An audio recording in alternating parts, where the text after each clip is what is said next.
Émotionnel ou rationnel. En accord ou à l'opposé. Par ici, les brasseurs d'opinion et de vision. Les rencontres de l'air. Est-ce que vous avez été, vous aussi, estomaqué par la une du magazine Rolling Stone qui a écrit Henry Kissinger, War Criminal, Dead at 100.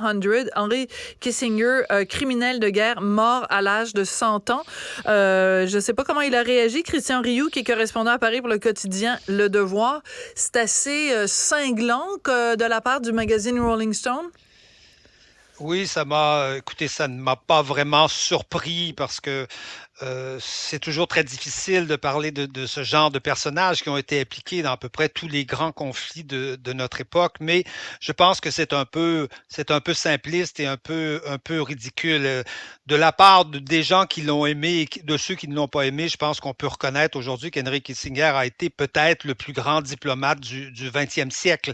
Il y a eu Talleyrand, hein, il y a eu Metternich. Et peut-être Ouais. qu'après, on pourrait dire, ben, il y a Henry Kissinger qui est il faut le savoir, c'est très important, il faut le savoir, c'est un partisan de ce qu'on appelle la réelle-politique. Et je le dis comme ça parce qu'à la fin de réelle-politique, il y a un K, c'est un mot allemand, hein, Oui, tout à fait. Mm-hmm. qui nous vient de Bismarck. C'est pas la realpolitik américaine, Oui, puis Bismarck, ça nous vient de Bismarck. c'est au 19e, si je me trompe pas. 19e siècle, on est au 19e siècle et c'est une tradition diplomatique qui veut essayer de maintenir une sorte d'équilibre entre les nations en Europe qui sont apparues récemment, qui sont souvent nouvelles. La France, non, mais l'Allemagne, c'est tout nouveau. Et donc, qui veut garder et qui s'oppose à une politique, je dirais, plus moraliste. Hein. On est toujours, en diplomatie, on est toujours divisé entre la réalité et la morale. C'est-à-dire qu'évidemment, on a des convictions morales, c'est normal, c'est nécessaire et il en faut. Mais en même temps, il y a la réalité. Et oui, Kissinger c'est-à-dire qu'en fait, c'est la différence entre regarder le monde tel qu'il est ou tel qu'on aimerait qu'il soit. On aimerait que ça se passe comme ça. Oui, mais il y a la réalité qui nous rattrape. Absolument. Et c'est la différence entre Kissinger, par exemple, et les néoconservateurs. Les néoconservateurs voulaient faire la démocratie en Irak et en Libye. On a vu ce que ça voulait dire, alors que les réalistes se disent plutôt qui veut la paix prépare la guerre. Vous voyez, c'est plutôt ce genre de... Et donc, ouais. Oui, et Kissinger, je pense que c'est un des derniers grands représentants de ce qu'on a appelé aux États-Unis The Great Generation. Hein? Il est né 5 ans après Kennedy, après John Kennedy. Vous voyez, c'est vraiment quelqu'un qui est plus de notre époque. Donc, on pourrait discuter pendant des heures, je pense, de ses opinions sur la question du Chili, par exemple, où il était partisan du coup d'État, sur le Cambodge. Est-ce qu'en prolongeant, est-ce que, oui, au Vietnam, est-ce qu'en prolongeant la guerre et l'élargissant au Cambodge, il n'a pas aidé à l'arrivée de Pol Pot? Lui disait, écoutez, c'est pas moi qui ai inventé le totalitarisme, il était là avant moi. Enfin, c'était ça. Est-ce qu'il l'aurait, d'une certaine façon, facilité ou encouragé ou minimisé, etc., etc.? Question. Ça, vous savez, il y a des dizaines de livres écrits sur ce sujet-là et je pense qu'on ne réglera pas le débat ce soir, mais je pense que personne ne conteste l'importance de la détente avec l'URSS. En tout cas, il a joué un rôle absolument fondamental dans l'effondrement de l'Union soviétique et du dernier grand empire totalitaire de notre époque en pratiquant la détente et ça s'est fait pacifiquement. Donc, voilà, et vous allez me parler du Proche-Orient, évidemment, aussi. Vous allez me parler de son intervention en Israël auprès de Golda Meir, parce que, bon, c'est sorti récemment, hein, le film Golda, avec Helen Mirren qui joue le rôle donc de Golda Meir, qui a été la femme première ministre d'Israël. Et le film s'appelle Golda, mais le personnage d'Henry Kissinger, on le voit quasiment aussi souvent que Golda Meir.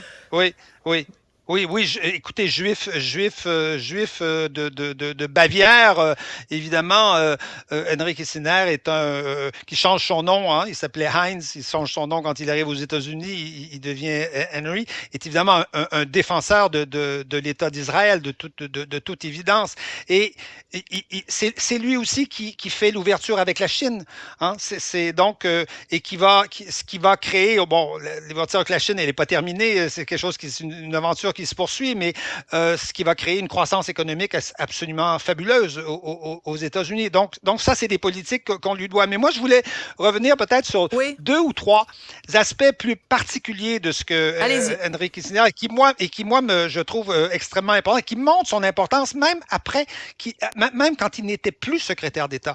En 96, Samuel Huntington sort Le choc des civilisations. C'est un livre absolument fondamental qui crée des débats, qui crée des grandes polémiques. Hein. Huntington, c'est un collègue de Kissinger. Il est à Harvard. Tous les deux se connaissent, ils se rencontrent, ils se parlent. Et évidemment, Huntington s'inspire beaucoup de Kissinger parce que Kissinger avait dit au 21e siècle, vous voyez, il y aura 6 grandes puissances, les États-Unis, l'Europe, la Chine, le Japon, la Russie et probablement l'Inde. Et toute la thèse d'Huntington, c'est qu'aujourd'hui, c'est le pas que ne fait pas Kissinger. Il ne parle pas de civilisation, mais Huntington va parler de civilisation. Il va nous dire, aujourd'hui, à notre époque, ce sont les civilisations qui s'affrontent. Et je peux vous dire que vivant en France, dans les conflits qu'on connaît aujourd'hui, regardant ce qui se passe en Israël, on s'aperçoit que les civilisations ont quand même quelque chose à voir dans les conflits qu'on connaît. Et donc, Kissinger est un inspirateur de ce livre qui va marquer, qui marque toutes les dernières décennies. Et ça, c'est fondamental, je pense, de voir ça. De plus, Kissinger, c'est quelqu'un qui étant allemand, hein, toute l'histoire de l'Allemagne, c'est d'être coincé entre la France et pendant 2 siècles, c'est d'être coincé entre la France et la Russie. Donc, on ne néglige jamais la Russie quand on est un Allemand et surtout quand on est un Juif allemand. Et Kissinger a toujours trouvé important de maintenir un dialogue avec la Russie. Il fait la détente, évidemment. Et quand il va voir la radicalisation qui se produit aujourd'hui avec la guerre en Ukraine, ça va l'inquiéter. C'est-à-dire, il considère que l'OTAN est allé trop loin. Aurait probablement pu inclure la Pologne, inclure la Hongrie, c'était naturel. Mais de là à inclure l'Ukraine, de là à aller jusqu'aux frontières immédiates de la Russie, lui, il considère que c'était exagéré. Il considère que c'était exagéré et il a toujours défendu l'idée que... Mais exagéré pourquoi, Christian? Parce que on savait que le géant russe allait se sentir menacé à ses frontières même. Allait nécessairement réagir. Voilà, c'est ça la réelle politique aussi. Vous voyez, c'est se dire, ils vont inévitablement réagir. Et lui, il considérait qu'il fallait, à l'époque, à la fin, il avait changé d'idée parce que la réalité était plus la même, mais il considérait qu'il fallait garder un statut de neutralité à l'Ukraine, un peu comme la Finlande pendant très longtemps a été un État neutre parce que collé immédiatement et menaçant directement les intérêts immédiats, là, presque intérieurs de la Russie. Et donc, pour lui, maintenir un dialogue avec les Russes, c'était important. Les Russes, quand même, c'est l'Eurasie, mais dans Eurasie, il y a Europe. Et c'est quand même une civilisation. Et si on pense qu'on est à une époque où les civilisations s'affrontent, on a peut-être intérêt à aller un jour, ça ne sera pas maintenant, ça ne se fera pas tout de suite, mais aller récupérer les Russes du côté de l'Europe et du côté de l'Occident et ne pas les livrer à la Chine. Hein? Voilà, c'est parce que justement, parce que ce pays-là, qui est évidemment extrêmement vaste, est à la frontière entre ces deux civilisations-là. Exactement. Servons-nous pour qu'ils soient de notre bord et pas de l'autre bord. Je résume de façon... québécoise. Non, mais vous avez tout à fait raison. Et quand on regarde ce qui se passe aujourd'hui autour du conflit entre Israël et le Hamas, on voit bien que la Chine, que tout ce qu'on appelle le Sud est en train aujourd'hui de s'unir sur ces questions-là et d'avoir la Russie de notre côté, ou du moins compatissante. Et dernière chose, Henry Kissinger. Dernière chose, Henry Kissinger, le 13 octobre dernier, disait « L'immigration de masse a été une grave erreur ». Il a vu les manifestations dans son pays pro-Hamas. Il s'est dit ça n'a pas de sens. C'est-à-dire qu'on a importé dans ces pays-là une population, puis pas seulement une petite population, des milliers, des centaines de milliers de personnes et des millions de personnes qui aujourd'hui défendent une politique qui est contraire dans le fond à celle de l'Allemagne. Et il a exprimé son opinion sur cette question-là. Donc vous voyez un esprit libre, un désaveu d'Angela Merkel avec quand elle avait fait rentrer 1 million de Et c'est pas En la même chose 2015. de dire, voilà, et c'est pas la même chose de dire contre Absolument. l'immigration de masse. C'est pas la même chose que de dire contre l'immigration, évidemment, parce qu'il était lui-même un immigrant aux États-Unis. Oui. Merci beaucoup.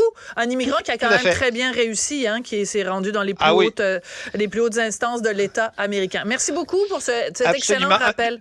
De tradition européenne. Absolument. Un diplomate vraiment de tradition européenne, tout à fait. Merci infiniment. Allez, à bientôt. Merci, Christian. Au revoir.